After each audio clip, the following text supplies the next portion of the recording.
Succession is more than just an HBO show, but it's also an HBO show. Play it smart today, you won't look at tomorrow. What we're talking about here is the need to keep key roles filled. Anyone who's ever worked, well, anywhere, can tell you that when you've got critical vacancies, you're not getting anything done. Every office has that bottleneck, that person who's been there forever knows everything and can get stuff done without flipping through a complicated SOP. That's obviously very important. If you're running an airport and your air traffic controller was about to retire, you'd have a plan to replace them, right? I hope you would. The same logic applies to IT, at least in theory. According to our research, more than half of all organizations don't have succession planning down. They're just burying their heads in the sand, hoping something that will inevitably happen just won't this time. That's not a plan. Most of our survey respondents report being unprepared, and 74% say they have no formal process for handling knowledge transfer. So why do so many of us fail to do this? When we drill down to the role level and start to talk about individual people and their plans, these conversations can get hard. Some people are more excited about retirement than others and might be willing to participate in the conversation. Some like to guard their information closely. It's a sort of leverage to make them more useful. I'm the only COBOL programmer you have, you're stuck with me, that sort of thing. Sometimes departures can be controversial. Remember when Disney swapped CEOs? Bob Chapek succeeded Bob Iger, and then Bob Iger came back after the stock tanked and investors got mad? That was a big deal. Disney was not better for it. Succession can be dramatic. What can you do about it? The short answer is a lot. Succession planning is simple but not easy, and it starts with your workforce. Let's talk about what you got to do to make this happen. If you have no visibility into your roles, how can you plan for inevitable disruption? Here's a take for you. When we think about succession planning, what roles come to mind? I bet it's the CEO or the CIO or something like that. But what if I told you that critical roles aren't always the most senior? There are some individual contributors that are absolutely essential to operations, but incredibly hard to replace. It's true. Steering a ship into port can be very lucrative. You don't have any reports. But if it goes wrong, it can get expensive. Anyone remember this? Let's use a framework to help us understand this phenomenon. Let's throw two axes up on the screen now. We've got strategic value, which is basically aligning with overall objectives, and rarity. By this, we mean how hard it is to build and develop competencies. You can think of roles that are relatively easy to fill and heavily focused on back-end or commodity tasks as supporting. There's no universally supporting job title, but you might think about someone in a role that enables others indirectly by completing relatively less sophisticated work. Through the middle, you've got your core roles. These are people who perform relatively more wide-ranging or impactful tasks that require more skill or experience and are in roles that are relatively more difficult to train and hire for. Think about experienced systems administrators or business analysts. Then you've got the critical roles. Let's say you were making videos about technology topics. This would be your utterly irreplaceable person who does by far the most work, and the most important work too. The sort of person who writes the videos and poses in front of the camera to present them. He's funny and charming and, dare I say, handsome. These are all skills that are really difficult to find. In short, this is your bottleneck, your keystone. Hey, where's everybody going? Okay, but in all seriousness, these people know where the bodies are buried. They have skills that are a combination of critical for strategic execution and unique or otherwise difficult to hire and train for. We have a great example in our research of a specialized payroll manager at a hospital who is functionally doing the work of several others in a way that was invisible to her management. Not ideal. Once you know who these people are, you'll want to talk to them about their plans and figure out if you have any five-alarm fires. Best to have these conversations before the retirement parties are booked. Then you're going to need to figure out who your successors should be. We have a handy wheel here that you can use to figure out what that process could look like. Keep in mind that each of these sources comes with its own issues, so they're best used holistically. For example, you might consider balancing aptitude tests with stretch assignments to understand both ability and willingness to take on new challenges. To define readiness, you can use the 9 box to identify those who are both good at their current roles and capable of taking on ever greater responsibility. Top right tends to be good on these things. Of course, you could also make sure that the person you're selecting based on these criteria is interested in taking on the role. Not everyone wants to be a manager. You know what they say about making assumptions. Once you know who will be taking on those roles, you should figure out what they need to know. That might be process training, technical skills, or relationships. Then you have to figure out how you're going to get the successor up to speed. Technical skills might mean training, relationships might involve networking, job shadowing can't be beat when it comes to tacit knowledge. You get the idea. It's simple, right? What were the Roys worried about? Okay, let's talk to an expert. I'm joined today by Amanda Matheson, a principal research director here at Infotech, who talks a lot about HR and IT related topics. Welcome, Amanda. Thank you. So my first question for you is a real hard one. What is Succession? And don't say an HBO show starring Jeremy Strong. That was your opening line. I won't repeat it. Succession is having a plan as to who the people will be that will go into critical roles or roles within your organization. Quite simply. Simple as that. That's wonderful. So when I think about Succession, it doesn't seem that hard to me, for example. So let me paint a picture for you, and then maybe you can react to it. So I run a company. I'm the CEO in this hypothetical scenario. And then the next most senior person is my COO. When I leave, shouldn't my COO just take over? And the same is true in a department. If I'm the CIO, I might have a deputy CIO. When I leave, shouldn't the deputy just take over? Why is succession so hard? Well, the picture you're painting does sound easy. Unfortunately, done that way doesn't consider a lot of variables.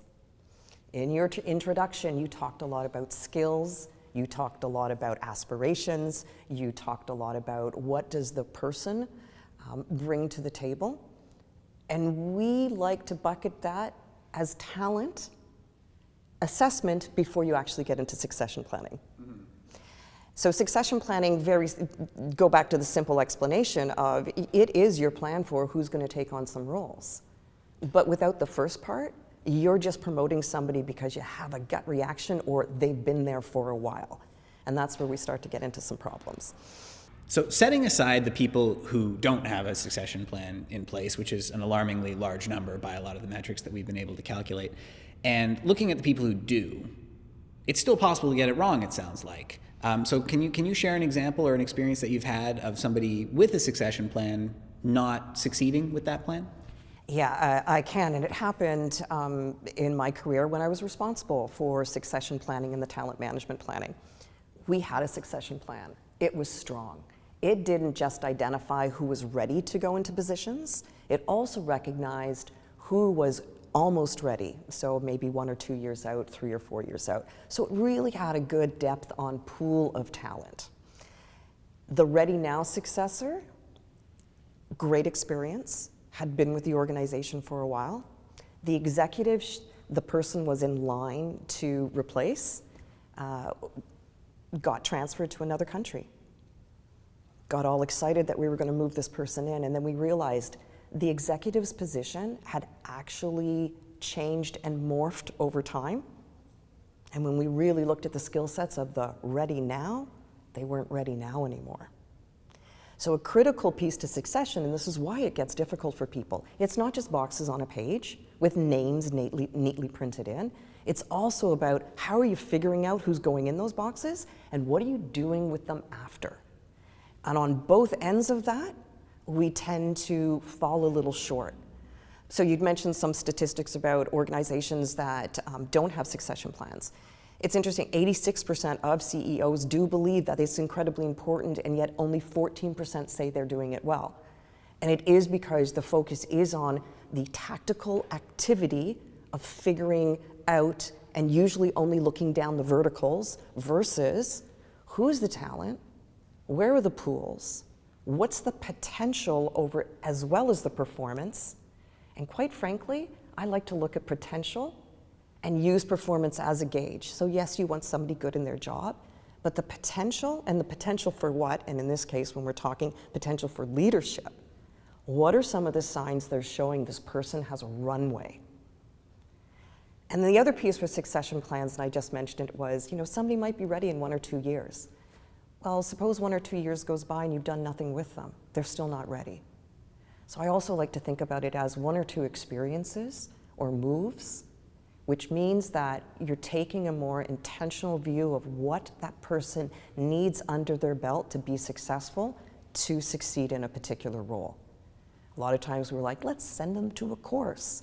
Well, no, do they need to take on an enterprise-wide project to get more business sense? Do they need to take on a different discipline entirely to get them out of their vertical so that they can understand the broadness and start to think more strategically? Getting somebody ready to take on a role that's where it gets difficult. Succession planning in itself, to your point, is not difficult. It's how do we get them and how do we identify them? So this is an extremely compelling conversation so far, and a couple of things are coming to mind for me. Early in your career, early in my career, you may have been exposed to management training tracks that companies have, right? Well, where they'll bring somebody in, maybe right out of school, and they'll place them in a bunch of different areas in the organization to get them the experience that they need. And that feels like sort of a soft succession plan. They might not have a particular named person that you're going to succeed, but they're growing the next crop of managers. And so those people are demonstrating their potential and their competence by succeeding in a whole bunch of different parts of the business. I'm curious, do you see things like that for more senior leaders who might be a little bit further along in their careers? So not necessarily. Potential for what and succession for what. So when you're getting into more of your senior leaders, yes, underpinning education of those more formal opportunities might help them, but it really becomes more a sense of what is it that I need specifically, and more focused on the leadership side of their skill sets. How do they engage with others? How are they navigating the relationships in the organization? How are they working with others to get work done? And that also means giving up and knowing when to give up some pieces for the good of the greater organization. Doing some of that requires agility, requires critical thinking, and both of those skill sets are in the Future of Jobs reports that the World Economic Forum has just released in January. So thinking about the future is less about what's the tech we bring to the table, and more about how are we thinking about the future and strategizing for the future, underpinned by how the tech will get us there, with a big focus on how do we get our people excited about moving in that direction. So it becomes this juggling of how do we go back and forth, and the more senior in your role, the less people you have to talk to about what's happening in the day-to-day. And so that development piece, really leaning into mentors and coaches, really help you reflect on how am I showing up, what am I doing well, if I could change that, how would I change it, and helps leaders build and lean into their own vulnerabilities, which encourages trust in the organization. So this is well off succession right now, which is our original conversation, but these are pieces that need to be looked at back at the very beginning when you're assessing for your talent. Who are showing these skill sets and these qualities and characteristics that can get them into a pool versus a name in a box that's ready now. And what does your pool look like, and how do you tap into that pool when you're looking at your succession? So I've got a question for you about a concept that I think a lot of our viewers will probably have heard of, and it's the Peter Principle, right? This idea that people rise to their level of incompetence. So you keep getting promoted until you're not good at your job anymore. And they say people don't quit bad jobs, they quit bad bosses. Maybe the Peter Principle has a lot to do with that. So when I think about succession and this word potential, everybody is a gamble, aren't they, to some degree? How can I demonstrate, or maybe not demonstrate, but how can I detect who has the potential that I need going forward? What are some techniques that I can use? First off, one person shouldn't be doing the assessing. And research has also showed that the worst person to judge potential is actually the direct manager, which just throws up in the face of everything that we know to be true, because we've all done calibration sessions or talent review sessions that are behind locked doors or behind doors, and I've even been in rooms where we're putting up flip chart paper so people can't see in because it's a wall, the walls are glass. Potential can be subjective, but there is criteria that help people figure it out. And where the objectivity comes into play is when you have many different opinions at the table, so that you're creating that subjectivity through that understanding of what potential means. So first and foremost, I mentioned before, potential for what? So in this case, let's just say leadership. What are the core qualities in your organization that denote a good leader? Some of the research that's shown what makes a good leader from a potential perspective is, what is their aspirational drive to succeed? And I don't mean leaving bodies at the side of the road. They have an internal passion that makes them want to progress their career. They take on initiatives. They recommend improvements to the organization. Then there's another piece around, how do they make decisions? And what's the time frame that they're looking at? There are some folks that are individual contributors that can get into a high potential list, because when they think about making decisions in their job, they'll take a little bit of risk, but they're also thinking about more than just what will solve the problem that's facing them, but also be thinking about what will happen down the road. What will happen a month from now, 3 months from now, 90 days from now? So potential has this unique sense of not just looking at what's immediate, but also understanding the contextual environment, as well as impacts that might come farther down the road. So with that aspirational piece and this ability to make decisions, there's also this, again, how do people feel working with them? Are they somebody that's a go-to person? Are they somebody that people like to work with? Are they somebody that people put their hand up and say, yes, if they're leading that project, I want to be on it? Or, hey, if something comes up on your team, tap me, I want to come over. And we can see these folks very early in their careers as ones that have networks that are very established, both within their organizations. They have coffees. And those coffees might seem social, and they are, but they also create a connection that means that they also know how to get work done because they know who to call. They also have a good sense of networks outside their organizations. So there's this huge piece, and when you think about what I just said, that's all about feeling, right? So I use that word qualities or characteristics over skill sets, even though skill sets support demonstration of those.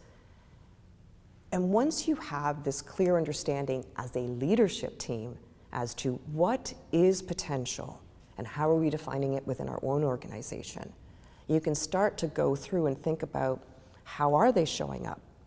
I've been in a room for a talent review where I had a manager say, this person, top talent, high potential, want that they will go far, and no other leader in the room had experience with the person. Now, I'm not saying that person wasn't top talent, but what I am saying is that nobody had an experience with them, so we weren't able to fully understand how the person worked and interacted with others. And so that leader's decision, or that leader's action leaving that room that day, was, how can we put this person into development opportunities that are giving them some more exposure? And that's why, again, potential, it needs to be thought through from various experiences with folks, so that you can also understand, what's your bench strength look like? Again, you mentioned 9-box, so 9-box can get very boxy, but what's the wave of talent look like, or the pool of talent look like? So you know you can go and tap people when a role becomes available. So when we talk about succession, I think we sometimes fall into the trap of thinking about like CEO or executive succession, but you mentioned individual contributors, and I mentioned harbor pilots and air traffic controllers and all these other essential roles. How do we decide when to stop as we descend in our hierarchy? Because I imagine if you work for a large company, doing an individual succession plan for every single person, that'd take a lot of effort. How do we figure out who to do this for? The best way is to really think about what are your critical roles and think about it beyond your executive team. So let's just assume that your executive team does have, if you're publicly traded, chances are you need to have that. If you're looking at critical roles, it is about determining criticality of those roles. And to that, again, you need to do that as a leadership team because everybody will have different opinions. Guidelines around this is who would bring your operations to a complete stop? What role, if left vacant, would affect your stock price? What role, if left vacant, would cause a hazard within your organization? And the other piece around that is too, how hard are these roles to find? A lot of times we will only focus on, well, person A has been in job A for so long, they know so much, they must be critical. Not necessarily. It just means you haven't documented anything, probably. But really understanding that criticality and thinking it through. And in our blueprint, we have a critical role tool that is incredibly helpful because it asks you about your strategy, it asks you about the skill sets, it asks you about impact on operations. And then you can take those roles and do a measurement against it so that you can figure out who is critical, who is core, and who is supporting. Because you can't boil the ocean, and I don't suggest that you do, and that's why people get overwhelmed. They take a little foray in and they think, oh, this is so much work, I can't do this, and then they back away from it. And I think that's why we have that 14% that say we're not doing it well, because you are trying to boil the ocean. So again, executive team aside, how are you looking at your department area and figuring out those critical? The other thing that can also be helpful is just looking at it by layer. So who's going to fill the shoes of your directors? Looking at your management pool. Having managers also figure it out so that you can start to figure out, well, who are the pools of my up and coming that are still in those individual contributor roles? I often like to say too, we're talking about high potentials now. One of the other challenges that people get into with succession is how transparent are we? Do we tell somebody, hey, you're in line for this role? And it all depends. And again, decisions that need to be made and conversations that we have prompted within the blueprint itself. So another question for you then, something to think about and maybe our audience is thinking about is, what do organizations that succeed in succession, to use a phrase that's maybe a little questionable, what do they do differently? What makes somebody really good at this? It's a joint effort. HR doesn't own it. The executive team takes an active interest, and there are opportunities that, again, give the bench, I'm just going to call it the bench of high potentials, opportunities to interact. I've worked in organizations where we've created a high potential community, and it was global. And they had opportunities to sit with senior leaders at the global level and ask questions and solve problems and think through. So the organizations that do this well really focus on the last part of the phase, which comes after succession planning, which is the development. They're strong there. And if you're a high potential, and I go back to transparency, if you're an organization that is deciding that, okay, we're not going to be transparent for these very valid reasons, but as a high potential, how are you hugging them a little bit better or a little bit more? Because they're also key talent that are probably getting phone calls from your competition. We know that folks that leave organizations tend to leave because of lack of career as well as lack of development. So how are you making that clear, that they have those opportunities? Another thing that organizations that are doing this well do well is go deep. So again, they do know who the next generation of leaders are, and they don't do that with the executive team going all the way through. In partnership with their HR team, they are getting down to a director level where the directors are then looking at their own teams holistically. So there's this up and down and back and forth, and I would say the main thing that they're looking at is what are the development opportunities? How do we get them on projects? How do we get them mentors? So as I understand it, Infotech has a methodology for approaching this, and it comes in 3 phases. The first is, of course, the assessment phase, Then we've got the actual succession planning, and then of course there's the knowledge transfer, right? Preparing people to take on these new roles. How long does it take us to do a workshop on that, and what do we do in each phase? Right, so we offer a 4-day workshop, 4 consecutive days, where we will sit with the senior leaders, the sponsors, which is incredibly important for support going forward. And we'll really take a look at, under that talent assessment, what are your critical roles? Who is your talent? What are the definitions? So we work through that with you and help you as a team create a consistency in language. For the succession planning itself, that is about who do we have on our bench? What roles do we have successors for, and what roles do we not have successors for?